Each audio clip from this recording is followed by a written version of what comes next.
अब secondary effluent को हम एक सेटलिंग टैंक में जाते हैं, where the bacterial flocs are sediment. अब यहाँ पे क्या था, ये जो आपका एरिएशन टैंक से आपका एफिलेंट आया, अब इसमें मैंने तुमको बताया कि ऑर्गेनिक मटेरियल डाइजेस्ट हो चुका है, तो ये जो ऑर्गेनिक मटेरियल है वो सेटल होना चाहिए, तो वो सेटल हो गया बेटा। सेटल्ड हो गया तो उसको सेटल हो गया तो उसको नीचे रहने देते हैं, ठीक है।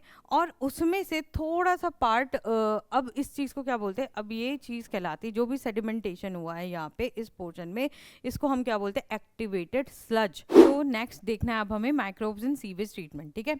तो इंडस्ट्रियल यूसेज हमने देख लिए सारे, अब हमें देखना है कि किस तरीके से माइक्रोब्स हमारी हेल्प करते हैं एनवायरनमेंट को क्लीन रखने में बेटा, ठीक है। क्योंकि हर दिन आपका नदी नालों में से जो भी कचरा वगैरह होता है वो किस तरीके से साफ होता है, यहाँ पे देख रहे हो कि किस तरीके से आपको किसी वाटर बॉडी के अराउंड आपको ये पूरा इतना बड़ा सीवेज ट्रीटमेंट प्लांट दिखाई दे रहा है, ठीक है। क्योंकि कोई भी ड्रेनेज सिस्टम होता है, चाहे आपके घर का हो चाहे पूरी सोसाइटी का हो, वो अल्टीमेटली कहाँ जा रहा है बेटा, रिवर में जा रहा है। और रिवर में जा रहा है तो आपको ये ध्यान रखना चाहिए कि रिवर में डायरेक्टली आप उसको क्या नहीं कर सकते, एक्सपेल नहीं कर सकते। क्यों? क्योंकि भाई वो कितना ज़्यादा टॉक्सिक है। इस तरीके से तो आपका, और पानी वगैरह पीने का भी आपको अल्टीमेटली रिवर से ही मिलना है। तो अगर इस तरीके से आप अपने रिसोर्सेज को ख़राब करोगे, ठीक है, कंटेमिनेट करोगे, तो फिर क्या होगा, उसका रिजल्टेंट यही होगा कि आप बीमार होना स्टार्ट हो गए, साथ ही साथ इकोलॉजिकल डिस्टर्बेंसेस भी आने स्टार्ट होंगे। क्योंकि अगर पानी खराब हुआ तो उसके अंदर का जो वेजिटेशन है, प्लस साथ ही साथ जितना वहाँ का एक्वेटिक लाइफ है, वो सारी चीज़ें खराब होना स्टार्ट हो जाएंगी, ठीक है। तो इस चीज़ों को बचाने में, ये सारी चीज़ों को मतलब प्योरीफाई करने में कौन हेल्प कर रहा है, हमारे माइक्रोब्स हेल्प कर रहे हैं। तो उनके बारे में समझ लेते हैं कि किस तरीके से वो हमें इस चीज़ से एक तरीके से नया रास्ता दिखा रहे हैं ना। तो सीवेज क्या है, सीवेज होता है बेटा municipal waste water contains large amount of organic matter and microbes. ज़्यादा क्या होंगे इसमें, ऑर्गेनिक मैटर एंड माइक्रोब्स। आपके घर में कुछ इंडस्ट्रियल वर्क तो होना नहीं कि केमिकल निकले या इनऑर्गेनिक सॉल्ट्स वगैरह निकले, ठीक है। क्या कर रहे हो, खाना बना रहे हो, ज़्यादा ज़्यादा भाई डस्टिंग वगैरह जो भी कर रहे हो, जो आपका लिक्विड वेस्ट है उसमें आपका ज़्यादातर क्या जाता है बेटा, ऑर्गेनिक सब्सटेंसेस ही मिले रहते हैं, है ना। और साथ ही साथ माइक्रोब्स होंगे उसमें, ठीक है। Sewage is treated in sewage treatment plant. Simple सी बात है कि सीवेज को ट्रीट करने के लिए क्या चाहिए, सीवेज ट्रीटमेंट प्लांट, एसटीपीज। तो एसटीपीज का और एसटीपीज का फुल फॉर्म ध्यान रखना है। एसटीपीज का फुल फॉर्म क्या हो जाएगा, सीवेज ट्रीटमेंट प्लांट। और आपको ये ध्यान रखना है यहीं पे कि आपने एक ऐसी ही फुल फॉर्म पढ़ी है एसटीडीज के बारे में। ये एसटीडीज क्या है, सेक्सुअली, कंफ्यूज मत हो जाना, sexually transmitted disease,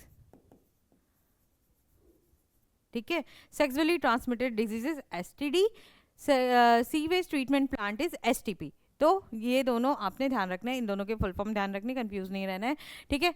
to make it less pollution, क्यों हमें इसकी रिक्वायरमेंट है, क्योंकि हम चाहते हैं कि हमारा पानी गंदा ना हो। इट इंक्लूड्स दो स्टेज है इसमें। सबसे पहला प्राइमरी ट्रीटमेंट, सबसे पहले प्राइमरी ट्रीटमेंट करेंगे, है ना। आप घर की जब साफ सफाई करते हो तो सबसे पहले झाड़ू लगाते हो, देन उसके बाद पोछा लगा रहे हो। तो ऐसे ही ज़्यादा बहुत मतलब बेस्ट टू बेस्ट सफाई करने के लिए क्या करेंगे, 2 स्टेज में हम डिवाइड करेंगे अपने ट्रीटमेंट को। सबसे पहले होगा बेटा प्राइमरी ट्रीटमेंट, देन उसके बाद होगा सेकेंडरी ट्रीटमेंट, जिसमें कि हम माइक्रोब्स की हेल्प लेंगे बेटा।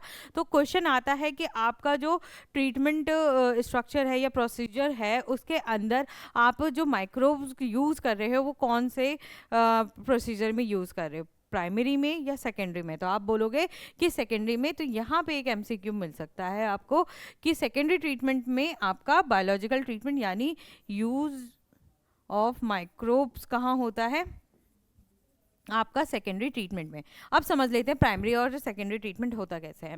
सबसे पहले प्राइमरी ट्रीटमेंट की बात करें तो जब भी कचरा नालों से, नालियों से निकलकर इकट्ठा होता है एक जगह, तो उसमें बहुत सारे ऐसे बड़े बड़े सॉलिड पार्टिकल्स होते हैं, जैसे प्लास्टिक बॉटल्स हो गई, आपके कैंस हो गए, आपके क्या कहते हैं दूसरे ऐसे फ्लोटिंग चीज़ें जो कि आप मतलब नेट की हेल्प से या फिर किसी मैनुअली आप उसको रिमूव कर सकते हो। तो ये सारी चीज़ आपकी किस में होंगी बेटा, प्राइमरी ट्रीटमेंट में, है ना।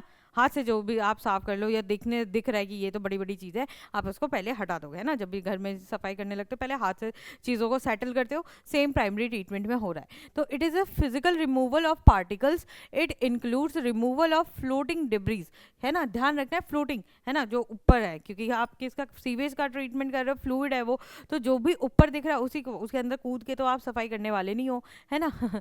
तो क्या करना है, जो भी फ्लोटिंग डिब्रीज हैं उनको पहले आपको क्या करना है बेटा, हटाना है by sequential filtration, step by step filtration करके। रिमूवल ऑफ द गर्ट यानी कि soil and small pebbles by sedimentation. अब इसके साथ साथ लेकिन डस्ट पार्टिकल्स भी तो जा रहे हैं, है ना, धूल मिट्टी, उसके साथ कंकड़ वगैरह पत्थर हो गए छोटे मोटे, वो बट वो तो फ्लोट नहीं करेंगे, पत्थर तो फ्लोट नहीं करता ना पानी पे, वो तो नीचे सेटल हो जाएगा। तो जितने भी गर्ट है या जिसमें कि सॉइल और पेबल्स वगैरह मिल रहे हैं बेटा, वो सेडिमेंटेशन हो जाएगा, उनका सेटल डाउन हो जाएंगे। तो उनको सेडिमेंट मतलब सेटल होने देते हैं। देखो यहाँ पे दिखा रखा है, ये सारा जितना तुम्हारा गर्ट वाला चीज़ है उसको सेटल होने दिया है। और ये जब सेटल हो जाएगा बेटा, तो जो केवल आपका ऊपर का इफिलेंट है, यानी केवल पानी पानी वाला, देखो ऊपर मान लीजिए यहाँ पे बाकी का जो भी कचरा था यहाँ पे ऊपर ऊपर उसको रिमूव कर लिया, ये इनफैक्ट यहाँ इस स्टेज पे भी नहीं, इस स्टेज पे क्या हो रहा है, फिल्ट्रेशन हो रहा है, फिल्ट्रेशन ऑफ फ्लोटिंग डिब्रीज, ठीक है। तो जितनी भी जो मतलब आपकी प्लास्टिक की बॉटल्स हो गई, ठीक है, आपके रैपर्स हो गए, जो भी चीज़ें आपने, है ना, कुरकुरे का पैकेट खा के पानी में फेंक दिया, तो वो सारी चीज़ यहीं पे अटक जाएंगी। फिर लेकिन क्या होगा, जो छोटे छोटे आपके डर्ट पार्टिकल्स हैं, सॉलिड पार्टिकल्स हैं, ठीक है, जो सेटल डाउन होते हैं, वो लेकिन पास ऑन करेंगे। अब वो पास ऑन होंगे तो वो क्या हो जाएंगे बेटा, सेडिमेंट हो जाएंगे। तो ये आपका क्या है, सेडिमेंट है, ठीक है।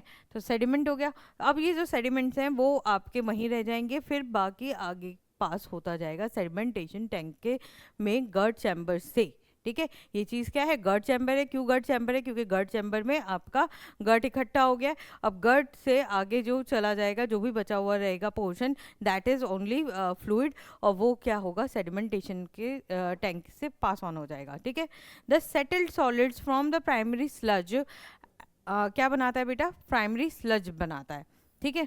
जो भी आपका सेटल्ड सॉलिड है यानी कि गर्ट, वो आपका क्या बना रहा है, प्राइमरी स्लज बना रहा है। And the supernatant forms the primary effluent, है ना। यानी कि अगर हम गर्ट चैम्बर की बात करें, ये क्या है आपका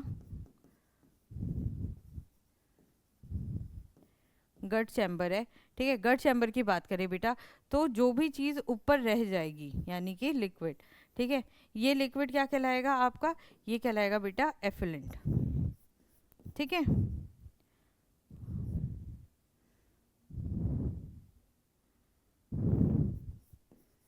तो ये एफ्लुएंट हुआ। ये एफ्लुएंट जो है ये कहाँ पर है, ये कौन से ट्रीटमेंट का पार्ट है, प्राइमरी ट्रीटमेंट का, तो ये कैसा कहलाएगा बेटा, प्राइमरी एफ्लुएंट कहलाएगा, ठीक है। लेकिन गर्ड जो है, जो भी सॉलिड पार्टिकल्स हैं वो तो क्या होंगे, वो रह जाएंगे। तो सॉलिड पार्टिकल जो भी होंगे वो नीचे रहेंगे बेटा, गर्ड आपका, ठीक है। इसको हम क्या बोलेंगे, इसको बोलेंगे बेटा हम स्लज, ठीक है, इसको बोलेंगे स्लज। और ये भी क्योंकि प्राइमरी वाला है, प्राइमरी ट्रीटमेंट प्लांट में हो रहा है, तो इसको भी हम क्या बोलेंगे, प्राइमरी स्लज बोलेंगे, ठीक है। तो गर्ट चैम्बर में आपको दो चीज़ मिलेगी, प्राइमरी एफिलेंट मिलेगा, प्राइमरी स्लज मिलेगा। तो जो आपका ये होता किस पार्ट में, ये ऊपर की साइड है, तो इसे क्या बोलते हैं, सुपरनेंट, ठीक है। कोई ऐसी बहुत भयंकर सी टर्म्स नहीं है, सुपरनेंट मतलब कि ऊपर जो तैर रहा है, ठीक है, ऊपर रह गया, तो सुपरनेंट जो है वो आपको दिखाई दे रहा है, ठीक। NATANT, ठीक है। फिर उसके बाद आपको जो प्राइमरी जो सेटल डाउन हो गया वो यानी सेडिमेंटेशन वाला, वो आपका प्राइमरी स्लज हो गया, ठीक है। सिंपल, ये एक क्वेश्चन यहाँ पे आएगा, आपको ध्यान देना है कि प्राइमरी टैंक में हुआ क्या। आपने फ्लोटिंग वाली तो चीज़ें जितनी भी फ्लोटिंग डिब्री थी उसको फिजिकल रिमूवल उनका कर दिया थ्रू फिल्ट्रेशन या फिल्टरिंग यूनिट्स के, है ना, छन्नी से फिल्ट्रेटिंग यूनिट्स क्या हो जाएगा, छन्नी स्टेनर वगैरह होगा, उससे आपने रिमूव कर दिया बेटा। देन बचा हुआ जो पार्ट है उसमें से एक आपका प्राइमरी स्लज बनता है और एक बनता है प्राइमरी एफिलेंट बनता है, ठीक है। ये सुपरनेंट वाला पार्ट हो गया, ये आपका सेडिमेंटेशन वाला पार्ट हो गया या सेटल्ड सॉलिड्स हो गए, ठीक है। तो एक क्वेश्चन ये प्रिपेयर्ड हो गया प्राइमरी ट्रीटमेंट पे, और कोई क्वेश्चन नहीं आना प्राइमरी ट्रीटमेंट पे, बहुत सिंपल है प्राइमरी ट्रीटमेंट। अब प्राइमरी ट्रीटमेंट के बाद क्या हुआ, अब जितना भी बचा हुआ यानी कि अब वो फ्लूइड बचा, अब उस फ्लूइड के अंदर हमें वो पार्टिकल्स निकालने हैं जो कि उसे कॉन्टेमिनेट कर रहे हैं या फिर जो गंदा पानी है, एक्चुअली में गंदा पानी को अब साफ कैसे करना है, ये यहाँ पे अब आती है। अब इसमें हम कोई भी फिजिकल चीज़ यूज़ करके इसको सही से मतलब साफ नहीं कर सकते, तो अब हमें बायोलॉजिकल हेल्प लेनी पड़ेगी, माइक्रोब्स की हेल्प लेनी पड़ेगी बेटा, ठीक है। तो प्राइमरी एफुलेंट जो होता था यानी वही सुपरनेंट जो ऊपर वाला पोर्शन था, इस यानी जैसे नालों में क्या देखिए काला काला जो पानी, वो काला काला पानी जो है अब आपका कहाँ होगा बेटा, उसको पास कर देंगे लार्ज एरिएशन टैंक में, है ना। वो सोचो नालों का काला पानी ये बड़े से एरिएशन टैंक में आ गया, ठीक है। एंड कॉन्स्टेंटली एजिटेटेड, और फिर इसको लगातार मिक्स करेंगे, है ना, मिक्स करते रहेंगे, किससे, this allows vigorous growth of the useful aerobic microbes into the flocs. अब क्योंकि ये जो आपका काला पानी है ना, नालों वाला जो पानी है आपका, इसके अंदर क्या है, हमने अभी पढ़ा कि हमारा जो सीवेज होता है उसमें मोस्टली ऑर्गेनिक सब्सटेंसेज होते हैं। अब ये ऑर्गेनिक सब्सटेंस है तो बेटा ख़राब होंगे, आप ब्रेड बाहर रख दो वो ख़राब होगी, माइक्रोब्स उस पर आके लग जाएंगे, ठीक है। आप कोई भी सब्जी दाल चावल आप सुबह से शाम तक रखो वो ख़राब होने, तो बहुत जल्दी क्या होता है आपके माइक्रोब्स उस पर ग्रो करने लगते हैं ऑर्गेनिक सब्सटेंसेज पे। तो यहाँ पे भी यही चीज़ का यूज़ किया कि जितना भी ऑर्गेनिक सब्सटेंस होगा इसके अंदर, उसके लिए क्या कर रहे हैं, उसको घुमाते जा रहे हैं, एरिएशन दे रहे हैं, ऑक्सीजन प्रोवाइड कर रहे हैं, ताकि क्या हो, जितने भी आप एयर आएगी तो एयर के साथ साथ क्या क्या आएंगे, माइक्रोब्स आएंगे, और माइक्रोब्स भी इसके अंदर आते जाएं।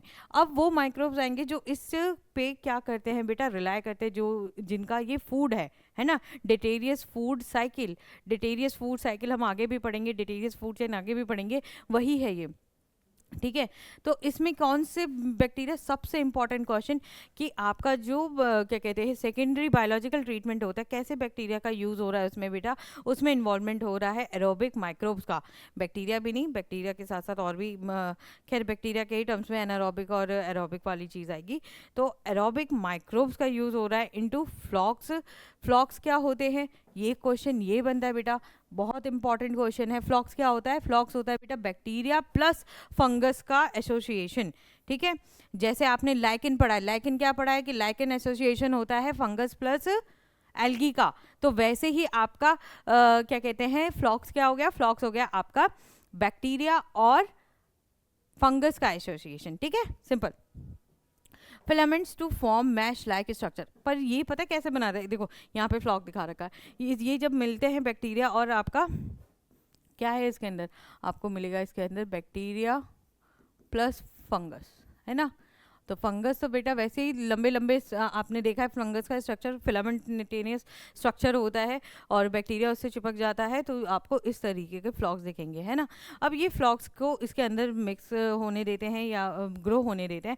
अब ये एरिएशन टैंक में जब ये ग्रो हो जा रहा है तो वो ये क्या करेगा, जितना भी ऑर्गेनिक मटीरियल है, ऑर्गेनिक मटीरियल कैसा है, जो रिच है सेल्यूलोज वगैरह में, है ना। आपने जैसे सब्जी काटी, सब्जी काटने के लिए या सब्जी भी जो भी है उसके अंदर अल्टीमेटली फ्रूट्स का वेस्ट या फिर वेजिटेबल्स का वेस्ट हो गया, वो सारा सेल्यूलोज उसमें ज़्यादा है सबसे ज़्यादा, तो सेल्यूलोजिक न्यूट्रिशन डाइजेस्ट करने के लिए ये क्या करते हैं आपके बैक्टीरिया वगैरह ऑक्सीजन का यूटिलाइज करते हैं और इसको डाइजेस्ट करना स्टार्ट कर देते हैं।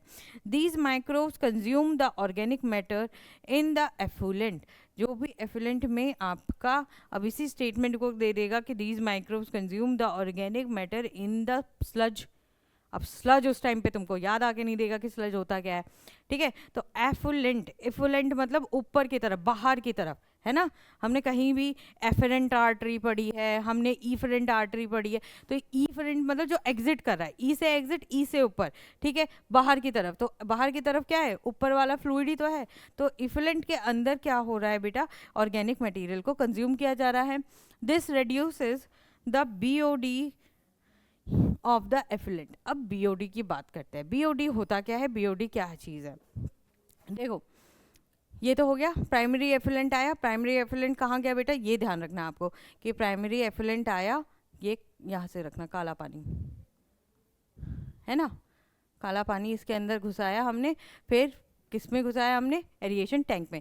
अब एरिएशन टैंक में क्या हो रहा है, इसको हम घुमा रहे हैं ना, एयर कंप्रेशर वहाँ पे है कि मतलब एयर को भेजते रहना है, ठीक है। फिर उसके बाद इसमें क्या है, इसमें ग्रो हो जा रहे हैं फ्लॉक्स आपके, ठीक है। फ्लॉक्स ग्रो हो जा रहे हैं तो क्या कर रहे हैं, इसको डाइजेस्ट करना स्टार्ट कर रहे हैं। तो डाइजेस्ट करने के बाद क्या होगा, ये और थोड़ा क्लियर होने लगेगा वाटर, तो जो भी क्लियर होगा और डाइजेस्ट होने के बाद वो पानी में तैरता नहीं रहेगा, वो पानी से सेटल हो जाएगा। तो सेटल होता हुआ तुम्हें दिखाई दे रहा है, यहाँ पे सेटल हो रहा है, और सेटल होने के बाद वापस उसको क्या कर दिया जाएगा, उसमें से थोड़ा सा पार्टिकल दोबारा से भेज दिया जाएगा, ठीक है।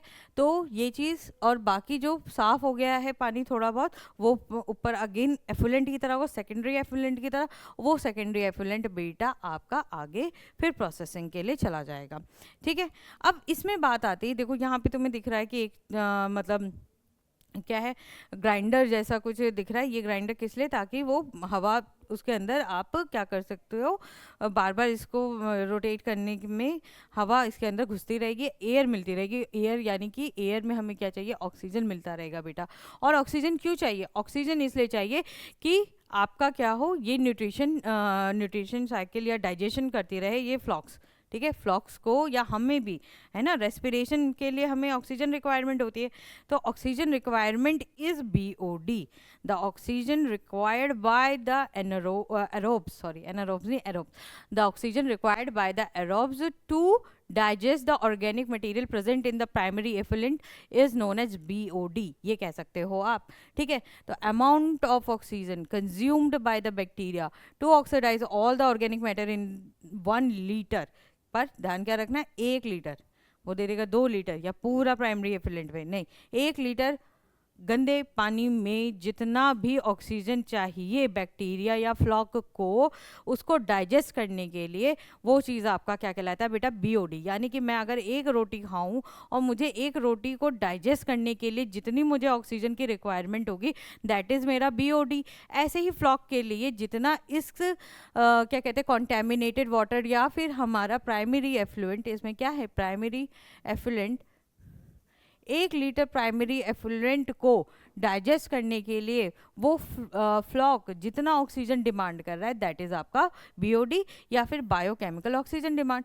तो जितना ज़्यादा उसमें आपके प्राइमरी एफ्लुएंट में बेटा जितना ज़्यादा ऑर्गेनिक मटेरियल, अब ये क्वेश्चन आता है, एप्लीकेशन पूछता है, इस पर कैसे एप्लीकेशन पूछता है कि अगर ऑर्गेनिक मटेरियल बहुत ज़्यादा हुआ किसी प्राइमरी एफ्लुएंट में तो उसका BOD कम होगा कि ज़्यादा होगा, बताओ। तो वो ज़्यादा ही होगा ना, जितना ज़्यादा उसमें, जितना ज़्यादा उसको खाने को मिलेगा उतना ज़्यादा उसको क्या कहते हैं, ऑक्सीजन लगेगी, है ना। मैं 1 रोटी खाऊंगी तो मुझे कम ऑक्सीजन चाहिए होगा, मैं 4 रोटी खाऊंगी तो मुझे ज़्यादा ऑक्सीजन चाहिए होगा ना। तो वैसे ही आपका क्या होगा, प्राइमरी एफिलेंट में जितना ज़्यादा ऑर्गेनिक मटेरियल होगा उतना ज़्यादा आपका बेटा BOD लगेगा। तो BOD is directly proportional to the organic matter present in primary effluent, ठीक है। एफ्लुएंट में जितना ज़्यादा ऑर्गेनिक मैटर उतना ज़्यादा BOD लगेगा, ठीक है।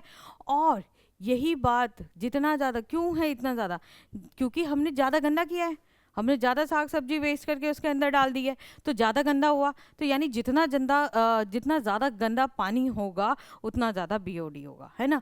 तो जितना ज़्यादा कॉन्टेमिनेटेड वाटर होगा उतना ज़्यादा उसमें ऑक्सीजन लगेगी, ठीक है। तो यानी कि BOD से measure of organic matter present in the water, ये कहीं ना कहीं हमें BOD ये बताता है कि कितना ज़्यादा ऑर्गेनिक मैटर था उस क्या कहते हैं कॉन्टेमिनेटेड वाटर में। द ग्रेटर द BOD बेटा more is the polluting potential, जितना ज़्यादा गंदा पानी उतना ज़्यादा उसका BOD, है ना, उतना ज़्यादा उसमें ऑक्सीजन लगेगा, ठीक है। तो BOD directly proportional to contamination, ठीक है। अब इस पे बेटा आपको application wise statement wise question मिल जाएंगे कि किस तरीके से आपका बीओडी डिपेंड कर रहा है कंटेमिनेटेड या पॉल्यूटेड पोटेंशियल के लिए। तो जितना ज़्यादा पॉल्यूटिंग होगा, जितना ज़्यादा पॉल्यूटेड होगा वो वाटर, उतना ज़्यादा बीओडी होगा।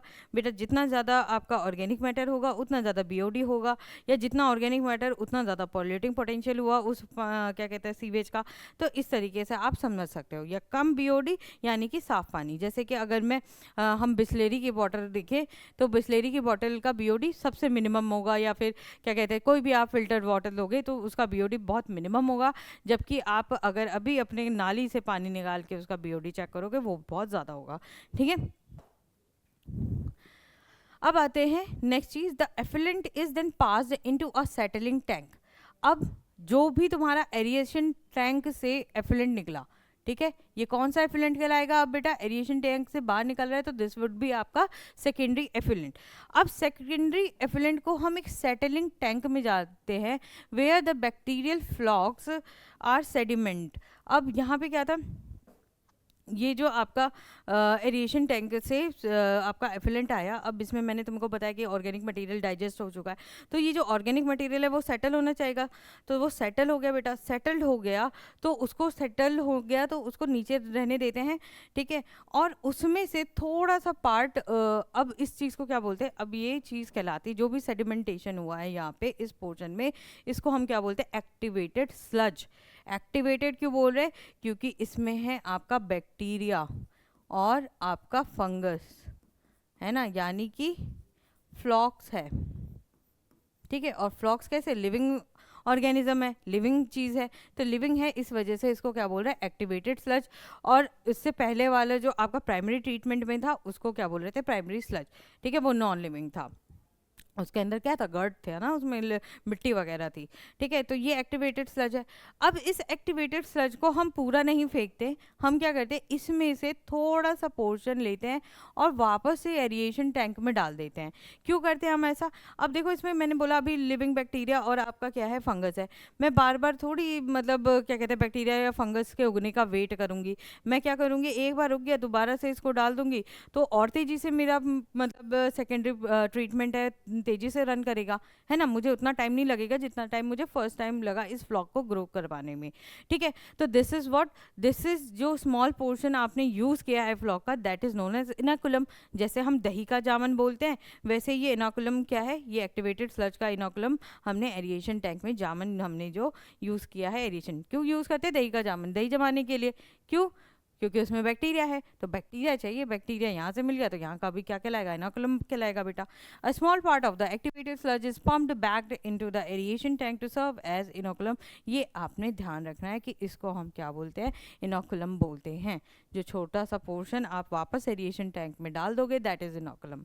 अब आते हैं the remaining sludge is pumped into the large tanks called anaerobic sludge digester।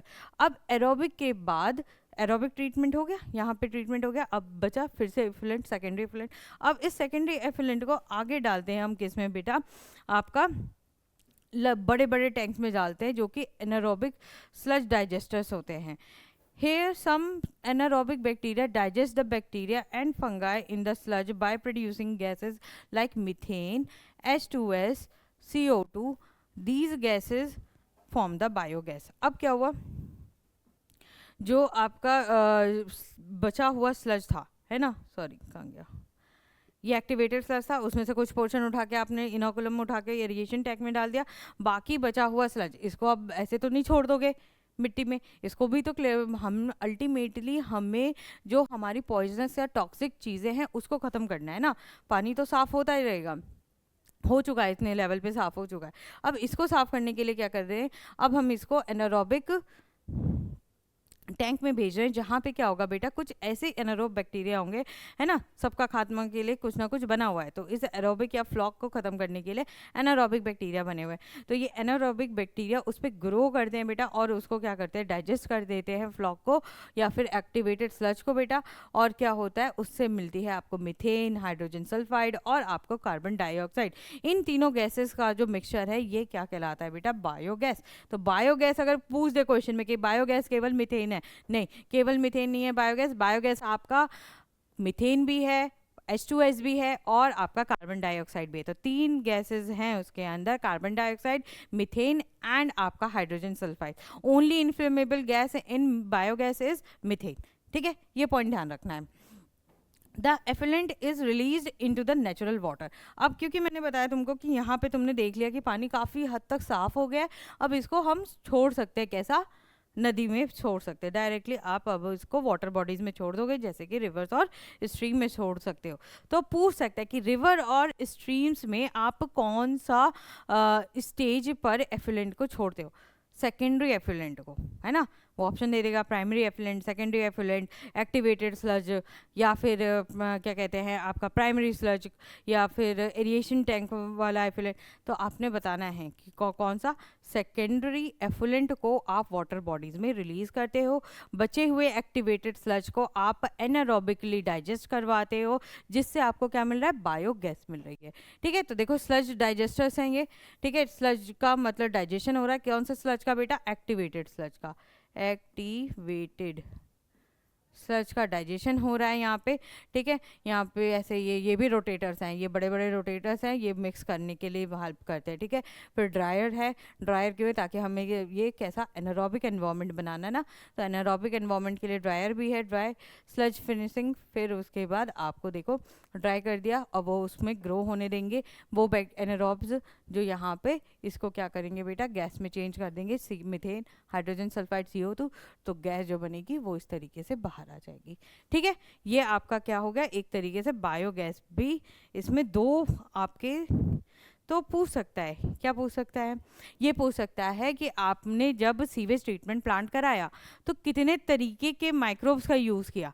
आपने बैक्टीरिया यूज़ किया, आपने फंगस यूज़ किया, आपने aerobic bacteria, anaerobic bacteria plus fungus का यूज़ किया। तो बेस्ट आंसर क्या होगा?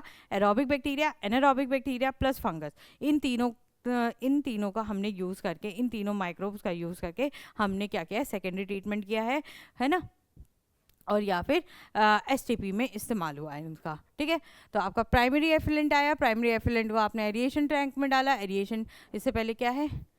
गर्ड चैम्बर है, जिसके अंदर ये प्राइमरी एफिलेंट है, और आपके क्या है बेटा? Primary sludge. ठीक है, प्राइमरी स्लज को हमने ऐसे ही छोड़ दिया है। हमने एफिलेंट उठा के क्या किया? उसको एग्रीगेशन टैंक में डाला। देन उसको कॉन्स्टेंटली रोटेट करते गए ताकि बैक्टीरिया की ग्रोथ हो सके, फंगस की ग्रोथ हो सके, और ऑर्गेनिक मटेरियल आपका डाइजेस्ट होता रहे। जिसके वजह से जैसे जैसे ऑर्गेनिक मटेरियल डाइजेस्ट होता जाएगा बेटा, वैसे वैसे BOD कम होता जाएगा, ज़्यादा होता जाएगा। जैसे जैसे डाइजेशन होता जाएगा, जैसे जैसे मेरा पेट खाना पचाता चला जाएगा, वैसे ही वैसे मुझे मतलब रेस्पिरेशन या फिर ऑक्सीजन की उतनी रिक्वायरमेंट नहीं होगी। ठीक है, तो BOD डाउन होता चला जाएगा, और जब BOD अच्छा खासा रिड्यूस हो जाएगा, तब हम उसको उठा के कौन से वाले? एफिलेंट सेटलिंग टैंक में डालेंगे बेटा। और एफिलेंट सेटलिंग टैंक में डालेंगे तो फिर से हमें आपको क्या मिलेगा? सेकेंडरी एफिलेंट मिलेगा। सेकेंडरी एफिलेंट के साथ साथ हमें मिलेगा एक्टिवेटेड स्लज, और उस एक्टिवेटेड स्लज में से थोड़ा सा पोर्शन निकाल के हम कहाँ डाल देंगे? इनोकुलम में। अब ये जो मेरा सेकेंडरी एफिलेंट है, उसको मैं क्या करूँगी? दो पोर्शन मिले ना, फ्लॉक्स मिला और सेकेंडरी एफिलेंट मिला। तो जो सेकेंडरी एफिलेंट है वो डायरेक्टली नेचुरल वाटर बॉडीज में चला जाएगा, और ये आपका जो स्लज था या सेडिमेंट था वो एक्टिवेटेड स्लज आएगा।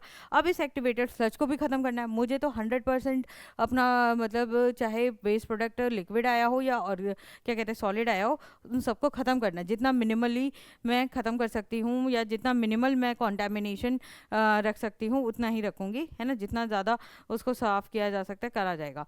तो एक्टिवेटेड स्लज के लिए फिर एनारोबिक स्लज डाइजेस्टर की रिक्वायरमेंट होगी, जिसमें एनारोब्स होंगे बेटा, एनारोब्स। ठीक है, एनारोब्स होंगे। ये एनारोबिक बैक्टीरिया क्या करेंगे? स्लज को डाइजेस्ट करेंगे एंड आपको क्या देंगे? बायोगैस। बायोगैस अगेन कौन कौन सी 3 गैस थी बायोगैस में? आपका था CO2, ठीक है, देन मीथेन, देन आपका H2S हाइड्रोजन सल्फाइड। ठीक है, ओनली इनफ्लेमेबल इज मीथेन। ठीक है, इसीलिए इसको मीथेन गैस भी बोलते हैं। तो ये पूरा एक स्ट्रक्चर बताया हुआ है, मेरे ख्याल से तुम्हें इतना ज़्यादा ध्यान रखने की ज़रूरत नहीं है। ठीक है, आपको यहाँ से पूरा दिखा रखा किस तरीके से ट्रीटमेंट होता रहता है। ठीक है, ये जो पावर प्लांट है एक्चुअली में उसका मैप है किस तरीके से मतलब स्लज देखो यहाँ पे अल्टीमेटली मीथेन मिल रहा है आपको यहाँ पे, ठीक है। ड्राई स्लज डाइजेस्टर, ड्रायर, ये आपका after aeration tank, aeration tank यानी सेकेंडरी ट्रीटमेंट यहाँ हो रहा है, सेकेंडरी ट्रीटमेंट दिख रहा है आपको, और ये थोड़ा सा प्राइमरी ट्रीटमेंट इस वाले पोर्शन में दिखाया हुआ है, ठीक है, प्राइमरी ट्रीटमेंट। और घरों से किस तरीके से आ रहा है, ओवरफ्लो होने के बाद किस तरीके से ट्रैश वगैरह क्लियर, यहाँ पे फिल्ट्रेशन देखो यहाँ पे दिखा रखा है, ट्रैश वगैरह का रिमूवल हो रहा है, ठीक है।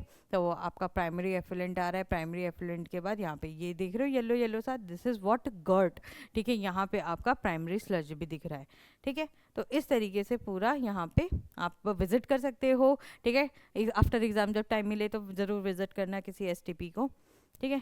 ये देखो ये है आपका प्राइमरी एफिलेंट, है ना। हम लोग पूजा वूजा करते हैं, कितने लोग क्या कहते हैं क्या कहते हैं हरिद्वार जाके, ऋषिकेश जाके, बनारस जाके भगवान गंगा जी पे अपना क्या करते हैं मतलब भेंट चढ़ाते हैं। वो भेंट अब भी क्या है, ऑर्गेनिक ही है, तो उसमें फूल होता है, दिया होता है, उसमें तेल होता है, तो ये सब ऑर्गेनिक ही तो है ना। बट फिर उसको रिमूव कर, आपने देखा होगा विसर्जन के लिए ये सारी जितनी मूर्तियाँ होती है वो सब भी कहाँ चली जाती है, पानी में ही डाल दिया जाता है। तो इंडिया में तो बहुत ज़्यादा मतलब पानी का यूज़ होता है इस तरीके से कि पानी कितना जल्दी जल्दी ख़राब हो सकता है, ठीक है। The ministry of environment forest has initiated Ganga action plan and Yamuna action plan to save water pollution. अब इस लेवल पे वाटर, ये देखो ये हरिद्वार का सीन दिखा रखा है तुमको, है ना। इस लेवल पे पॉल्यूशन को देखते हुए या बढ़ते हुए, क्योंकि जितनी ज़्यादा पॉपुलेशन होगी उतना ज़्यादा ही आपको पॉल्यूशन दिखेगा, है ना। जहाँ 10 लोग पूजा कर रहे हैं आज 1000 लोग पूजा कर रहे हैं, फिर लाख हो रहे हैं, फिर करोड़ हो जा रहे हैं। तो जितने ज़्यादा लोग पूजा पाठ करेंगे उतना ज़्यादा आपका क्या होगा, वाटर बॉडीज ऐसे कॉन्टेमिनेट होती रहेंगी। और इस चीज़ को रोकथाम के लिए गंगा एक्शन प्लान और यमुना एक्शन प्लान इंडिया ने इनिशिएट किया, ताकि इनकी सफाई लगातार, या एसटीपीज वगैरह बनने हैं, है ना। ये गवर्नमेंट का काम है, कोई अकेला घर वाला थोड़ी करता है कि चलो आज मेरा मूड कर रहा है हम एसटीपी बनाते, नहीं, एसटीपी ऐसे अकेले नहीं, गवर्नमेंट को ये चीज़ देखनी पड़ती है। तो ये सारे प्लांट आपका कौन करता है, गवर्नमेंट प्लान बनाती है, और उसी के बेसिस पे ऐसे वाटर बॉडीज़ को क्लियर आउट करा जाता है, ठीक है। फिर उसके बाद अब आते हैं नेक्स्ट स्टेप, नेक्स्ट बड़ा दूसरा जो एनवायरमेंट बेनिफिट है हमारा माइक्रोब्स के रिगार्डिंग, या माइक्रोब्स के हेल्प से हम क्या देख सकते हैं, वो है बायोगैस का प्रोडक्शन। अभी जैसे आपने देखा ये बायोगैस बन गई, इसका अल्टीमेटली होगा क्या, गैस है, बायोगैस, गैस तो हानिकारक होती है ना, नहीं, ये गैस बहुत अच्छी होती है। ये गैस आपका फ्यूल देती है ना, नेचुरल फ्यूल है ये, क्या है आपका नेचुरल फ्यूल है बेटा, ये नेचुरल फ्यूल है। किस तरीके से, क्योंकि जब ये गैस बनती है इसमें, अभी मैंने बताया कि इसमें होता है बेटा मीथेन, क्या होता है बेटा, मीथेन होता है। And methane is what, methane is inflammable gas. Inflammable का मतलब क्या, आपका ये जल सकती है, जैसे कि आपका सीएनजी, लाइक यहीं पे लिख देती हूँ मैं, सीएनजी घरों में क्या यूज़ होता है, सीएनजी या एलपीजी, एलपीजी, है ना। तो जैसे एलपीजी आपका यूज़ होता है, एलपीजी सिलेंडर्स होते हैं, वैसे ही मीथेन गैस पे होती है। ये भी आपका हाउस होल्ड वर्क जैसे कि कुकिंग वगैरह में यूज़ कर सकते हो, है ना। तो वो चीज़ हमें देखनी कि बनी कैसे। अभी एक प्रोसेस आपने यहाँ पे देखा कि एसटीपी में बन रही है, दूसरा तरीका और भी होता है किस तरीके से इसको बनाया जा सके। Biogas is a mixture of gases mainly of CH4। अब जैसे 3 गैसेस थी, CH4, CO2 और आपका H2S, ठीक है। इन तीनों गैसेस में से सबसे ज़्यादा कंटेंट जो होता है CH4 का होता है बेटा, produce by the microbe such as methanogens. तो मिथेन बनाने वाले एनारोब्स को क्या बोलते हैं, मिथेनोजेंस बोलते हैं बेटा, ठीक है। ये क्या है, ये बैक्टीरिया है। आपने पढ़ा था आर्के बैक्टीरिया के बारे में क्लास 11 में, तो ये वो आर्के बैक्टीरियाज हैं बेटा जो मिथेन बनाते हैं। और आपने कहाँ सुना है मिथेनोजेंस के बारे में, आपने सुना है कि ये काऊ हो गए, कैटल्स हो गए, कैटल्स के भी पेट में पाए जाते हैं, है ना, तभी तो जाके गोबर बनता है, गोबर गैस है ना, वो वाली चीज़। तो बायोगैस को हिंदी में बोलते भी गोबर गैस है, ठीक है। Methanogens grow anaerobically on cellulosic material and produce methane along with carbon dioxide and hydrogen, जिसे मिथेनोबैक्टीरिया। तो एक और गैस ऐड होगी, इसमें हाइड्रोजन भी आपको मिलेगी, H2 भी मिलेगा, ठीक है। अब क्योंकि गाय कैटल्स वगैरह सबसे ज़्यादा क्या खाते हैं बेटा, घास वगैरह। अब घास फूस खाने में क्या मिलेगा, अल्टीमेटली तो सेल्यूलोज ही जा रहा है उनकी बॉडी में। तो ऐसे बैक्टीरिया जो सेल्यूलोज को अपना टारगेट करते हैं या न्यूट्रिशन बनाते हैं, वो क्या करते हैं, इसको एनारोबिकली डाइजेस्ट करते हैं। अब जब एनारोबिकली डाइजेस्ट करते हैं तो ऑक्सीजन तो मिलने से रहा, तो क्या मिलेगा, मीथेन मिलेगा, कार्बन डाइऑक्साइड मिलेगा और वाटर मिलेगा, वाटर कह रही हूँ, हाइड्रोजन मिलेगा और हाइड्रोजन सल्फाइड मिलेगा, H2S। ठीक है। Methanobacterium is found in the anaerobic. अच्छा देखो H2S यहाँ पे नहीं मिलेगा क्योंकि सल्फर कंटेंट नहीं होता सेल्यूलोज में। ठीक है, सेल्यूलोज में सल्फर नहीं होता, इसलिए H2S नहीं मिलके H2 मिल रहा है। पर वहाँ पे जब आपने देखा, कहाँ पे, STP में, तो STP में तो भाई कितने सारे इनऑर्गेनिक सॉल्ट्स भी थी ना, तो इसलिए वहाँ पे H2S भी मिल रहा था। तो Methanobacterium is found in anaerobic sludge and rumen of the cattle. ठीक है, एनारोबिक स्लज में मिलेगा बेटा, है ना।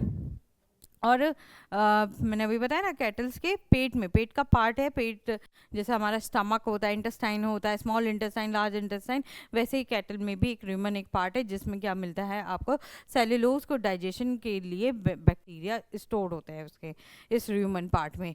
Biogas is use for cooking and lighting.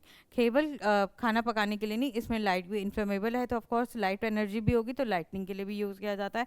Cattle डंग यानी कि गोबर बेटा कंटेन्स दीज बैक्टीरिया, इसमें है ना, गोबर में ये बैक्टीरिया ऑलरेडी होते, तभी तो तुम पहले के लोग क्या करते हैं, गोबर के उपले, इनफैक्ट आज भी क्या कहते हैं, गोबर के उपले बनाते हैं और फिर उसको सुखाते हैं, है ना, सन ड्राई करते हैं और फिर उसके बाद उसको जला देते हैं, ऐसे ही जल जाता है।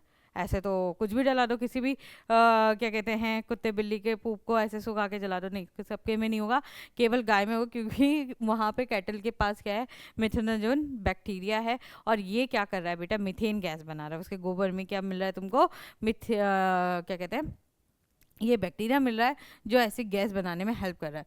So dung is use to produce biogas, और इस वजह से डंग क्या है आपका, गोबर गैस बनाते। तो कैसे देखोगे, यहाँ पे गाय का गोबर लाए हैं, उसको पानी में मिक्स करते हैं, पानी में मिक्स करके थोड़ा सा लिक्विड स्लरी सा बनाते हैं और फिर उसको डाल देते हैं, फिर उसको डाल देते हैं, तो और क्या कर देते हैं, इसको ढक देते हैं। अभी बताया एनारोबिक कंडीशन चाहिए, ढक देंगे तो एयर आएगी नहीं, तो एनारोबिक केवल मिथेनोजन ग्रो कर पाएंगे, और जब मिथेनोजन ही केवल ग्रो करेंगे और डाइजेस्ट करेंगे तो इसमें गैस बनने लगेगी। तो एक पाइप तुम्हें यहाँ पे दिख रहा होगा, अगर तुम इस क्या कहते हैं आउटलेट को चेक कर सकते हो, तो आउटलेट दिख रहा है, ये गैस निकालने के लिए होता है। ठीक है, और मिथेनोबैक्टीरियम तुम्हें दिखाया है, रॉड शेप्ड बैक्टीरिया, देखो कैसे लंबे लंबे हैं। ठीक, अब आते हैं पार्ट्स ऑफ बायोगैस प्लांट्स। क्या क्या पार्ट्स होते हैं बायोगैस प्लांट के बेटा, एक कंक्रीट का टैंक है ना, ये टैंक बनाया जाता है, ये एक टैंक है जो से 10 से 15 मीटर सरफेस लेवल से नीचे होता है ना, कितना, 10 से 15 फीट, मीटर नहीं, फीट। ठीक है, नीचे होता है, यानी कि अगर ये सरफेस है, ये अगर आप सरफेस मान लो, तो यहाँ से 10 से 14 फीट नीचे आपको क्या मिलेगा, एक लंबा गड्ढा मिलेगा कंक्रीट से, फिर उसको कवर कर दिया जाएगा। ठीक है, और इसी को बोलते हैं क्या, कंक्रीट टैंक बोलते हैं, to collect bio waste and slurry of dung. Slurry of dung क्या, कि आपने गोबर लिया, गोबर में पानी मिलाया, खूब ऐसे मतलब तैयार कर दिया एकदम शेक जैसा, और दैट इज स्लरी, है ना। अ floating cover is placed over the slurry. अब ये क्या है, फ्लोटिंग कवर है। फ्लोटिंग कवर क्यों है, अरे भाई गैस बनेगी तो एकदम अगर फिक्स रखोगे तो ब्लास्ट हो जाएगा, तो ऐसा कि गैस बनती जाए, ये अपने आप लिड ऊपर होती जाए, है ना, ऐसे फिक्स लिड नहीं चाहिए, हमें चाहिए फ्लोट होती हुई लिड, तो दैट इज फ्लोटिंग कवर है होगा, placed over slurry which keeps on rising as a biogas is producer. ठीक है, और जैसे बायोगैस प्रोड्यूस होती है वैसे वैसे आपको ये ऊपर उठता हुआ दिखेगा। आउटलेट टू सप्लाई बायोगैस, और आउटलेट यानी 3 चीज़ें, केवल 3 चीज़ें से आप एक बायोगैस प्लांट बना सकते हो, है ना।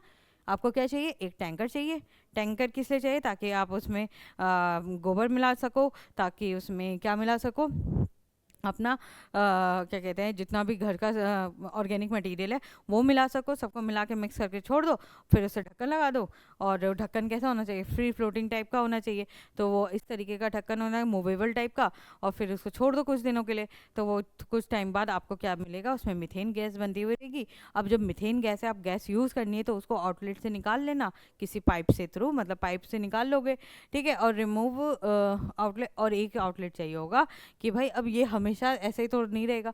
अब हमें इसमें से जो डाइजेस्ट हो गया पार्ट, जो बेकार हो गया, उसको भी रिमूव करते रहना पड़ेगा, वरना ऐसे हमेशा भरा रहेगा ना, तो रिमूव भी करते रहना है। तो रिमूव करने के लिए आपको एक क्या चाहिए, outlet to remove spent slurry used as fertiliser. So जो मतलब इसमें कुछ वेस्ट ही नहीं है यार, कितनी सही चीज़ है कि क्या कहते हैं, जो भी आपका बचा इसमें जो भी क्या कहते हैं बायोगैस बन गई, अब उसे और तो डाइजेस्ट कर नहीं पाएगा मेथनोजन, तो जो बच गया स्पेंट स्लरी जो थी वो आपको फर्टिलाइजर्स की भी तरह यूज़ कर सकते हैं ना।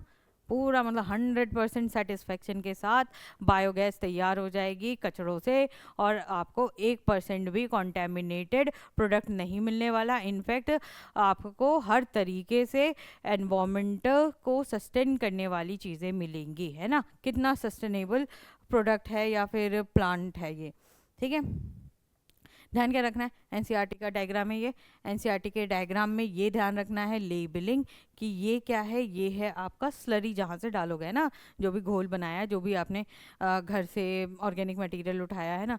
ऑर्गेनिक मटेरियल घर से क्या, जितना भी किचन के जो वेस्ट होते हैं that is all organic material. और गोबर उठाया, उसको मिक्स किया, यहाँ पे स्लरी डाला, ये क्या है, स्लरी। स्लरी डाला, स्लरी अंदर आ गया, स्लरी अंदर आ गया, और ये क्या है आपका, ये आपका बेटा लिड है, कवर लिड है, फ्लोटिंग फ्लोटिंग कवर है ये, ठीक है, जिसमें मीथेन, और ये किस लिए, ये एक डब्बे जैसा है ना, तो गैस भी दिखने, मीथेन, कार्बन डाइऑक्साइड, H2S भी मिल सकता है अब इसमें, और H2 भी मिलेगा, ठीक है। तो ये सारी गैसेस देखने को मिलेंगी, फिर धीरे धीरे ये गैस बढ़ती जाएगी, बढ़ता जाएगा, ये ऊपर उठता जाएगा, जब तुम्हें लगेगा कि हाँ इतना सफिशिएंट है, तो आप यहाँ से गैस को निकालोगे। तो आउटलेट ऑफ गैस दिख रहा है आपको, आउटलेट ऑफ गैस दिख रहा है आपको, प्लस जो कि स्पेंट स्लरी है, इसमें क्या है, स्पेंट स्लरी, वो आप बाहर निकालोगे, आउटलेट है उसके लिए भी। तो और ये क्या पोर्शन है, ये डाइजेस्टर कहलाता है, ठीक है, क्योंकि वहाँ पे डाइजेशन हो रहा है तो दैट इज डाइजेस्टर, ठीक है। तो इस तरीके से आपका बायोगैस प्लांट खत्म होता है, ठीक है। तो बायोगैस के बारे में समझने के बाद अब हमें देखना है कि बायोगैस का प्रोडक्शन कैसे इंडिया में होता है बेटा, कौन कौन सी मार्केटिंग यूनिट्स है जो इसको हेल्प करती हैं, इंट्रोड्यूस कराती हैं मार्केट में, वो सारी चीज़ें हमें देखना है, ठीक है। तो सब क्योंकि ये बहुत सस्टेनेबल रिसोर्स है, ठीक है, एनवायरमेंटल फ्रेंडली है, तो इंडिया क्या एग्रीकल्चरल रिसर्च इंस्टीट्यूट इसमें बहुत तेज़ी से पार्टिसिपेट करता है बेटा, ठीक है। IARI, ठीक है, short form IARI, international agriculture research institute, and khadi and village industry commission, है ना, khadi and village industry commission, है ना। आपको ये सिंपल सा है कि देख के भी पता चल जाएगा कि khadi and village, of course ये सब अपने एग्रीकल्चरल फील्ड वाले वर्क से रिलेटेड चीज़ें हैं, ठीक है। Developed technology of biogas production in India, तो इंडिया में बायोगैस का प्रोडक्शन बहुत अच्छे लेवल पे हो सकता है ना, क्योंकि कैटल फार्मिंग वगैरह जो है इंडिया में बहुत अच्छे लेवल पे होती है बेटा, ठीक है। प्लस साथ ही साथ बहुत फार्मर्स वगैरह सब कुछ हैं, तो फर्टिलाइजर्स वगैरह, तो ये बहुत प्यारी इंडस्ट्री है, केवल बायोगैस पर्पज से नहीं, फर्टिलाइजर्स वगैरह सब चीज़ों से, प्लस साथ ही साथ इसके एनवायरमेंटल मतलब हम इसके प्रेफरेंसेस देखें या सिग्निफिकेंस देखें तो बहुत अच्छा है ना। तो इस वजह से यहाँ पे हमारी दो इंडस्ट्रीज़, आपका एक इंस्टीट्यूट क्या करता है, हेल्प करता है इसको बात को स्टेब्लिश करने में कि बायोगैस का प्रोडक्शन हो, है ना। किसी को तो देखना पड़ेगा इस चीज़ का, अदरवाइज वही LPG CNG यूज़ करते रह जाओगे आप लोग, है ना। और फिर वो अल्टीमेटली आपके टाइम लगता है उन रिसोर्सेज को दोबारा से रिन्यू होने में, प्लस उसको मार्केट में लाने में, ऊपर से उसके मार्केट वैल्यू कितनी ज़्यादा है। तो कंपैरेटिवली टू दैट यहाँ पे जो आपका बायोगैस फ्यूल है बहुत अच्छा रिसोर्स की तरह काउंट हो सकता है, ठीक है। इसलिए इस पे इंडियन गवर्नमेंट ने थोड़ा सा मतलब अपना एक अलग ही इंस्टीट्यूट और अपना अलग ही कमीशन बैठाई है, ताकि वो इस चीज़ के भी प्रोडक्शन पे ध्यान रखे, है ना। फिर आते हैं नेक्स्ट आपका, तो एग्ज़ाम के पॉइंट ऑफ व्यू से आपका लिए ये इंपॉर्टेंट है कि आपको इसकी फुल फॉर्म याद रखनी है दोनों चीज़ की। IARI stands for what, Indian agriculture research institute, and KVIC stands for khadi and village industries commission, ठीक है।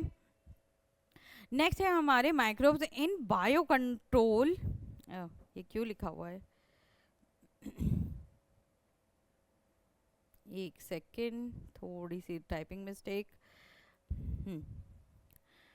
तो क्या है, microbes as bio control agents के बारे में हमें बात करनी है। हमने देख लिया कि किस तरीके से वो हमारे एनवायरनमेंट को हेल्प कर रहे हैं इन वे ऑफ लाइक जितना भी हमारा सीवेज वगैरह है उससे, है ना, जो हमारा कचरा है उससे हम किस तरीके से माइक्रोब्स की हेल्प से उसको डाइजेस्ट करा के हम अपने आप के लिए क्या यूज़ कर रहे हैं, फ्यूल निकाल रहे हैं बेटा, फर्टिलाइजर्स बना रहे हैं। प्लस साथ ही साथ आप लिविंग माइक्रोब्स को यूज़ करके आप किस तरीके से अपने एग्रीकल्चर को एनहेंस कर सकते हो, प्रैक्टिसेस को, वो वाली बातें भी बताई जा रही हैं। ठीक है, तो बायो कंट्रोल एजेंट्स में क्या हो गए, बायो कंट्रोल एजेंट्स, बायो मतलब लिविंग चीज़ों को कंट्रोल में लाने वाले एजेंट्स।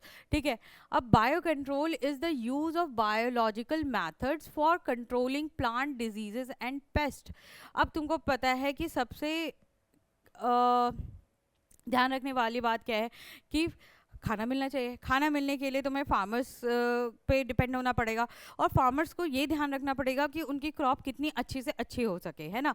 तो भाई जब क्रॉप बहुत लंबी मतलब बहुत लार्ज अमाउंट में क्या करते हैं प्रोड्यूस की जाती है, तो बहुत ज़्यादा डर होता है कि कोई एक क्रॉप पे भी कोई बीमारी या फिर कीड़े मकोड़े ना लगे, क्योंकि एक पे लगा तो वो पूरे पे फैल जाएगा। इतना बड़ी फील्ड होती है, उसमें एक एक प्लांट को ये मतलब देख पाना कि वो बीमार है, कि आप उस पे कोई फंगस तो नहीं लग गया, कोई उस पे कीड़े तो नहीं लग गए, तो इस चीज़ से बहुत ज़्यादा मतलब क्या हो सकता है, नुकसान हो सकता है, भारी नुकसान, केवल फार्मर को नहीं, आने वाले जो उस पर डिपेंड करने वाली पॉपुलेशन है उसको भी। तो ये बहुत इंपॉर्टेंट वैल्यू है इस चीज़ की कि हमें इस तरीके के मेथड्स पे स्विच होना पड़ेगा जो हमारे लिए ऐसे हों कि हमें एक तरीके से प्लांट्स भी उससे क्या हो जाए बेटा, अच्छे से क्या कहते हैं मतलब डिजीजेज वगैरह या फिर पेस्ट वगैरह से बच सके, प्लस साथ ही साथ वो एनवायरनमेंट को भी कोई नुकसान ना पहुंचाए। क्योंकि पहले क्या होता था, पहले केमिकल बेस्ड फर्टिलाइजर्स वगैरह यूज़ किए जाते थे, केमिकल बेस्ड पेस्टिसाइड्स, DTP आपने सुना होगा, ये सारी चीज़ें यूज़ होती थी, जिससे क्या होता था बेटा, बहुत ज़्यादा सॉइल इरोजन या फिर क्या कहते हैं वाटर पॉल्यूशन होता था। ठीक है, अल्टीमेटली क्या होता था, घुमा फिरा के उससे नुकसान आपके क्रॉप्स को ही होता था। तो इस वजह से इसको हमने कैसे रोका, इन बायो कंट्रोल एजेंट से। ठीक है, तो हम यूज़ कर रहे हैं बायोलॉजिकल मेथड ताकि प्लांट की डिजीजेस और पेस्ट को रोका जा सके। अब जैसे कि एग्जाम्पल में दिया हुआ NCERT का एग्जाम्पल है, बहुत इंपॉर्टेंट एग्जाम्पल है कि लेडी बर्ड जो आपकी बीटल है, कंट्रोल एफिड्स। ठीक है, एफिड्स क्या होते हैं, बहुत छोटे छोटे काले काले कीड़े देखे होंगे, कभी तुमने कोई प्लांट देखा होगा, ठीक है, और उसके ऊपर क्या देखा होगा, उसके लीव्स के बेस पे या फिर स्टेम के आसपास आपने देखा बहुत छोटे छोटे कीड़े से होते हैं एफिड्स, है ना। तो उन एफिड्स को कौन उन पे फीड करती है, ये लेडी बर्ड। ठीक है, तो हम अगर लेडी बर्ड को इंट्रोड्यूस कर दें हम अपनी फार्म फील्ड्स में, तो ये क्या होगा, ये लेडी बर्ड उन एफिड्स को कंट्रोल में रखेगी, चेक करती रहेगी, जहाँ भी उगेंगे वहाँ पे क्या करेगी, ये खत्म कर देगी।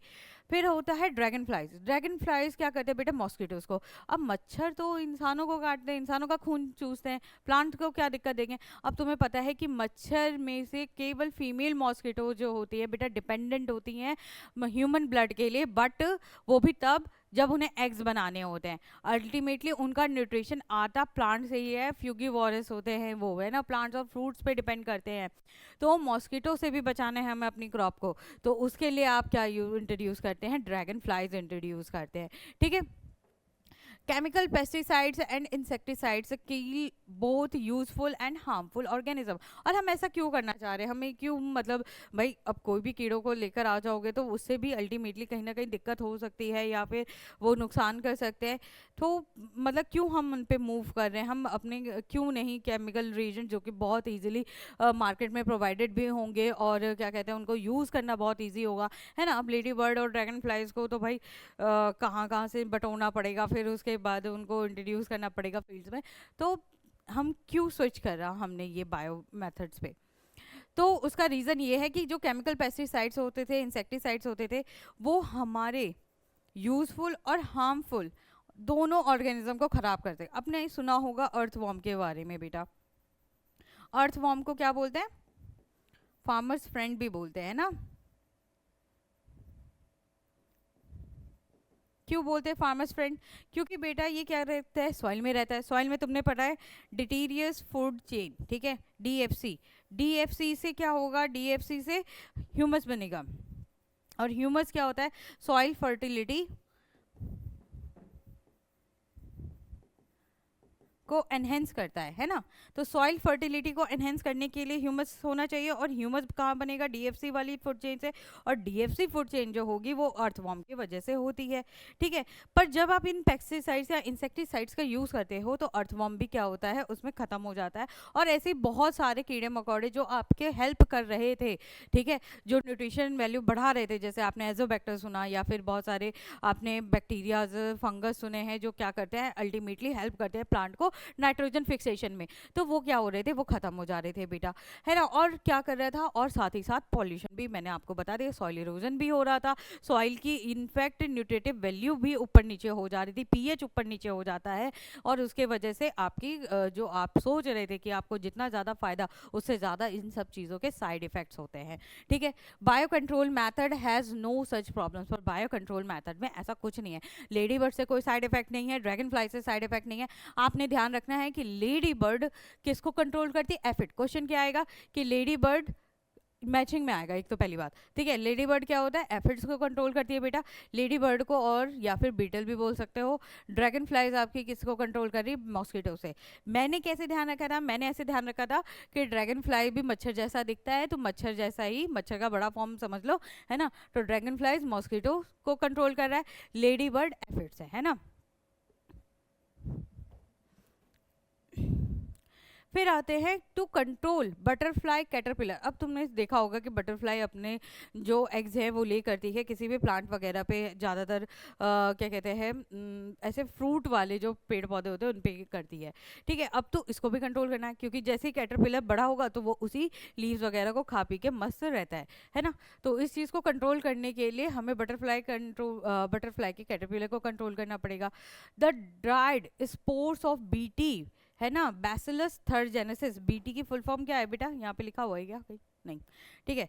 तो यहाँ पे बीटी की फुल फॉर्म है बैसिलस, अरे ये तो रहा, बैसिलस थर्जेनेसिस, ठीक है। अब मैं लिख ही देती हूँ।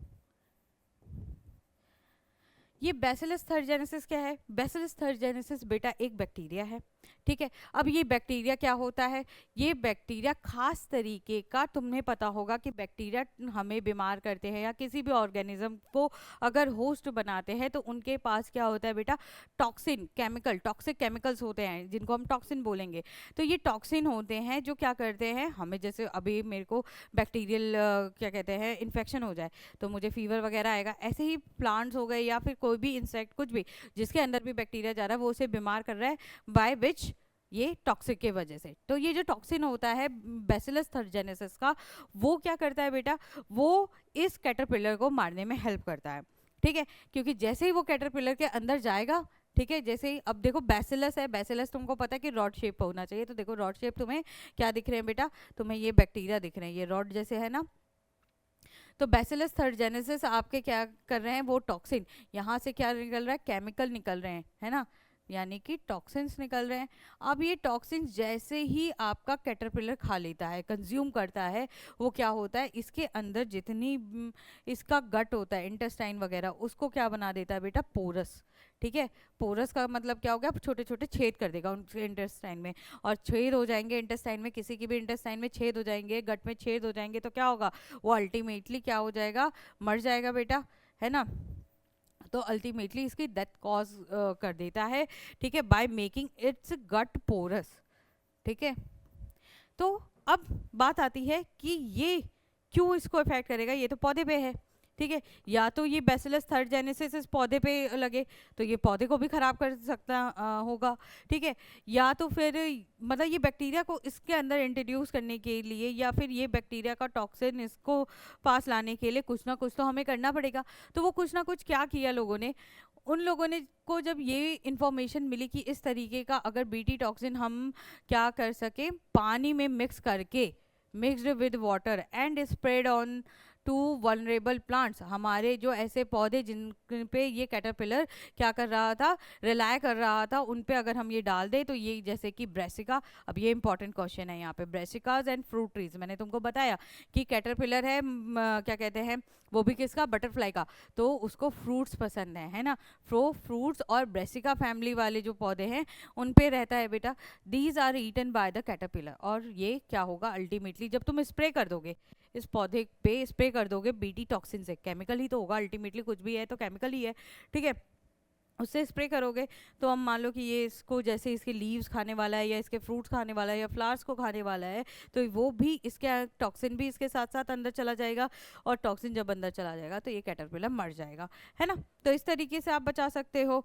इन their gut the toxin is release and the larvae get killed.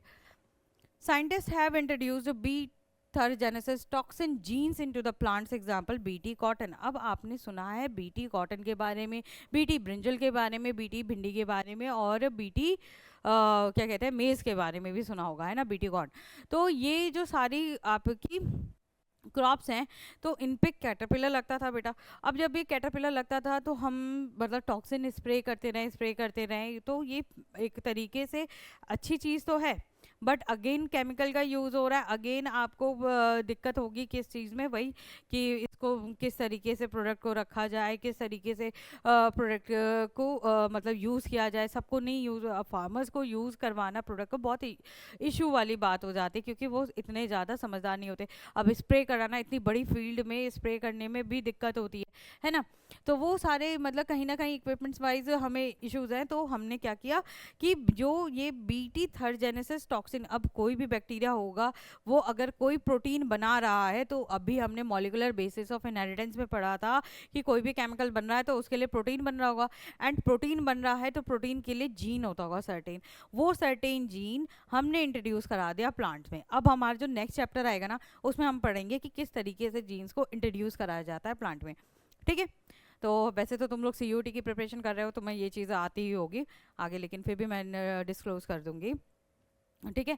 तो ये इंट्रोड्यूस कराया, अब इंट्रोड्यूस कराया तो मान लीजिए ये क्या है, बीटी कॉटन है बेटा, इसमें मुझे स्प्रे करने की ज़रूरत ही नहीं है, इसमें बिल्कुल भी स्प्रे करने की ज़रूरत नहीं, इसकी कोई भी पार्ट ये कैटरपिलर खा ले इसको वो टॉक्सिन मिल ही जाएगा, ठीक है, और वो टॉक्सिन मिल जाएगा तो ये अल्टीमेटली ख़त्म हो जाएगा, ठीक है।